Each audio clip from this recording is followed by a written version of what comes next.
একটু ভাবো, আল্লাহ তাআলা যখন আমাদের সৃষ্টি করলেন তখন কত মায়া, কত ভালোবাসা নিয়ে এক একটা অঙ্গ প্রত্যঙ্গ বানিয়ে দিলেন।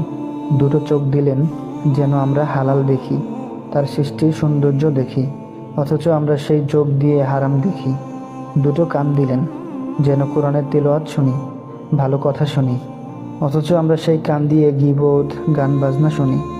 দুটো হাত দিলেন যেন হালাল উপার্জন করি, মা বাবার সেবা করি, আল্লাহর রাস্তায় দান করি, অথচ সেই হাত দিয়ে গুনাহ করি। দুটো পা দিলেন যেন মসজিদে যাই, নামাজ পড়ি, হজ করি, অথচ সেই পা দিয়ে হারাম জায়গায় যাই। একটা জিভ দিলেন যেন কোরআন তিলাওয়াত করি, ভালো কথা বলি, অথচ আমরা সেই জিভ দিয়ে মানুষকে গালি দেই, অপমান করি।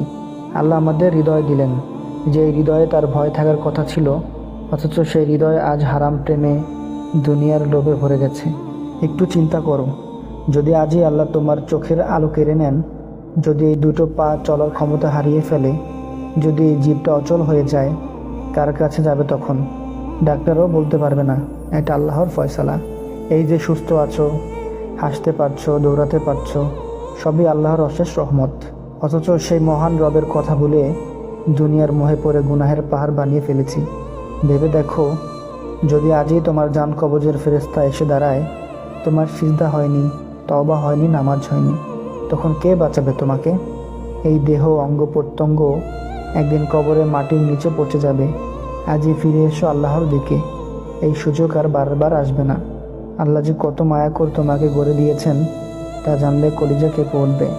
আল্লাহ আমাদের সবাইকে হেদায়েত দান করুন, আমিন।